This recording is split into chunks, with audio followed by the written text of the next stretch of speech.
Y de inmediato recibimos a nuestro amigo Félix Ameski, también a hablarnos siempre de temas de interés, como cada jueves aquí al Compás del Mundo. Bienvenido, hermano. Buenas tardes, mi hermano Sandy, buenas tardes a todos los amigos televidentes que a esta hora están con su programa El Compás del Mundo. Muchos temas a nivel del mundo y a nivel de la República Dominicana, mientras el presidente Donald Trump sigue siendo el centro de atención del mundo, porque le interesa bastante eso, acaparar las noticias y los titulares en la prensa mundial. Aquí seguimos con nuestros problemas cotidianos y ese tipo de cosas, y hoy me toca hablar de uno que es muy sensitivo. Causa y está causando mucho malestar en la población dominicana, podría decir, pero de manera específica en la provincia de Espaillat, la tanda de apagones que se están dando en distintos sectores de la población. Por ejemplo, he tenido comunicación con gente de Jamao, de Gaspar Hernández, Villatrina, Las Lagunas, Cayetano Hermosén, acá la zona del Higuerito, Santa Rosa, Hincha, y todos los sectores aquí, también en la parte de la ciudad, algunos barrios de la ciudad. Y bueno, la información que tengo es que tienen apagones todos los días y que son molestosos, además que les salen costosos. Y nos preguntamos, ¿a qué se debe que esta tanda de apagones que tenemos en la República Dominicana y en todo el país? Y en específico acá. Bueno, resulta que hay un déficit enorme en cuanto a lo que se cobra y a lo que hay que pagar por la compra de esa energía, porque hay que decir lo siguiente: eso está dividido en empresas, de manera tal que de norte, de sur y de este lo que hace es que distribuyen energía. Ellas no producen energía, ellas compran energía para distribuirle a usted como usuario, que la recibe en su casa o la recibe en su taller o en su empresa o en su negocio, en su comercio. Pero resulta que en vista de decisiones quizá un poco erradas que se tomaron a principio del gobierno anterior, o sea, del primer gobierno del presidente Abinader, hay que decir lo siguiente: no se puede gobernar mirando las encuestas. Un jefe de Estado tiene que gobernar conforme a un plan para conjurar la situación de un mal que afecte a la República Dominicana. En este caso, el asunto de la energía eléctrica, hay que decir lo siguiente: para el año 2019, el déficit que se tenía en el sector eléctrico, o sea, cuánto perdía el Estado para el año 2019 en energía, sirviendo la energía estable a la mayoría de la población, y eso iba disminuyendo año tras año. 424 millones de dólares era lo que perdía el Estado dominicano o el gobierno dominicano en ese proceso cada año. Pero venía de 800 y tanto o 900 y tanto hasta que llegó a 400 y tanto en el 2019. ¿Por qué eso? Bueno, porque se llevó a cabo un plan ustedes recuerdan, sectores 24 horas. Esos sectores 24 horas, lo que se hizo fue que se reunían con las juntas de vecinos, con los sectores organizados de cada comunidad, y en ese entonces eran las comunidades que le ponían presión a las distribuidoras para que fueran a ponerle luz 24 horas y que ellos se comprometían en pagarla. Hay que hacer un anuncio adicional, y es que la República Dominicana no estaba acostumbrada a pagar servicios, hasta ese momento, en esos tiempos. Yo recuerdo en los gobiernos de Dr. Balaguer que nadie pagaba luz, nadie pagaba agua, porque el dominicano fue acostumbrado a no pagar servicios, pero eso no es de gratis en ninguna parte. Eso crea un déficit. Entonces, con ese... a propósito del tema. A propósito de los apagones, ahí lo tenemos. Llegó uno aquí también, imagínense, hablando de eso, hablando de Rey de Roma. Y míralo donde se asoma. Y ahí se asoma. Entonces, bueno, ha regresado aquí de un prontito. La planta. Pero tuvimos un apagón. Pero hablando una interrupción. Una interrupción. Dicen los administradores de las EDES. Eso es un préstamo semántico. Pero es un apagón. Charlatanería. Entonces, ¿qué se hizo? con ese circuito 24 horas, que la presión la tenía la sociedad para que se pusiesen de acuerdo los que vivían en un conglomerado para que le pusieran luz 24 horas, porque el que estaba al lado, el sector que estaba al lado, le llegaba luz 24 horas. Y a ellos les salía bien, además no gozaban de tener su asunto en la nevera que no se le dañaran, los talleres trabajaban el día entero, no había problema. Entonces la gente fue a Edenorte, fue a Edesur y fue a Edeste buscando eso. El gobierno actual descontinuó ese programa. Al descontinuarlo, dijo que no, que había que darle luz a todo el mundo, pero había olvidado el gobierno que veníamos de un largo tiempo donde el dominicano no pagaba servicio. Entonces, eso ha conjurado ahora de que el déficit que paga el gobierno dominicano en la actualidad, de 424 millones de dólares que se pagaban en 2019, estamos en 1.500 millones de dólares. Oiga bien, multiplique eso usted en pesos allá, usted saca los cálculos. Pero yo le estoy hablando de 1.500 millones de pesos anuales que tiene que sacar el Estado Dominicano para pagar el déficit que acumulan las generadoras, las distribuidoras, Edeste, Edenorte y Edesur. Entonces, como ese dinero no se sabe dónde está, no aparece, hay que reducir ese déficit. ¿De dónde? Dándole apagones a usted. Esa es la causa de los apagones.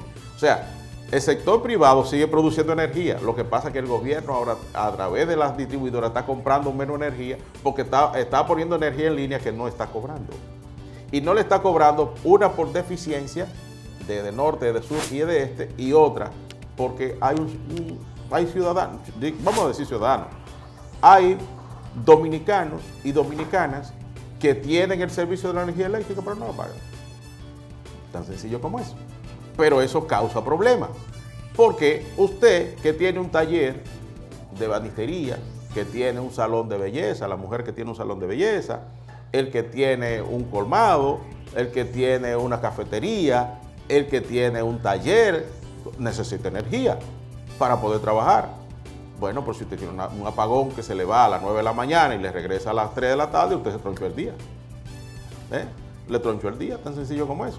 Porque don Celso Marrancini decía que eran apagones de 3 horas que le iban a dar. Bueno, pero no son de 3 horas los apagones que se están dando. Son apagones que se van a las 8, se va a las 8 de la mañana y regresa a las 3. O se va a las 11 de la mañana y regresa a las 5. O muchas veces se va en la noche y usted no sabe ni siquiera cuándo llega. Entonces, óigame, eso conlleva a que la Asociación de Comerciantes dio a conocer en el día de ayer que ellos tienen pérdidas superiores a los 1.800 millones de pesos, fruto de los apagones que estamos sosteniendo en República Dominicana.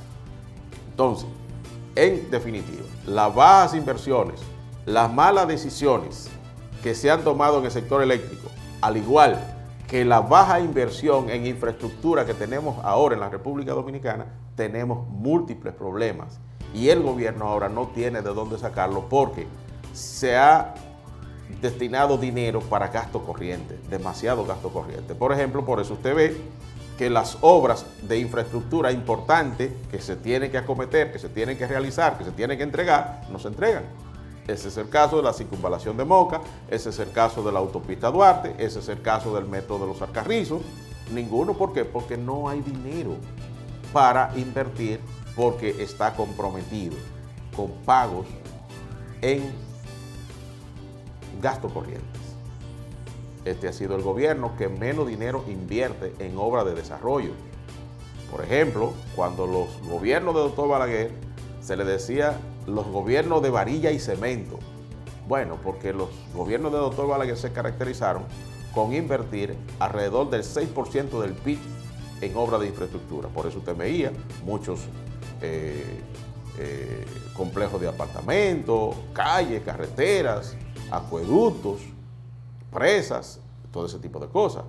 En los gobiernos de doctor Leonel Fernández se invertía alrededor del 4.5% del PIB, del 4 en adelante, en obras de infraestructura. Por eso usted veía metros, elevados, grandes avenidas, carreteras, acueductos, escuelas, todo ese tipo de cosas.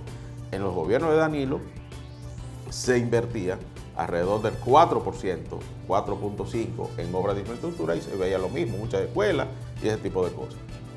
En este gobierno se estamos invirtiendo alrededor del 1.5%, menos del 2% en obras de infraestructura, y eso retrasa el desarrollo de un país. Entonces, ¿de dónde fue que alguien le dijo al presidente unos meses atrás que le íbamos a vender energía a Puerto Rico? Nosotros producimos energía.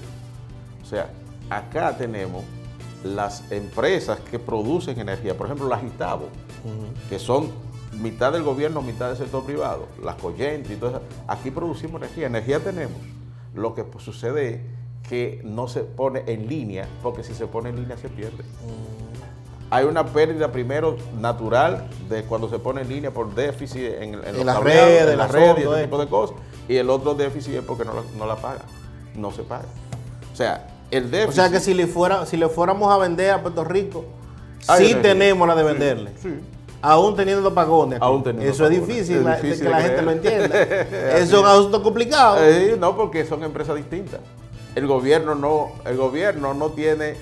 a través de lo que hace que distribuye energía, a través de las que producen energía capitalizado, por ejemplo, como le decía, las Itabo, la Ejejaina, entonces produce energía suficiente como para que no tengamos apagones, por lo menos.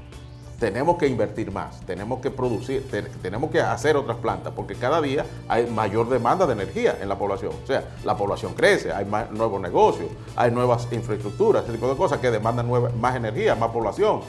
Pero lo que sucede es que tenemos energía para producir, lo que pasa es que no se está dando porque entonces no se cobra.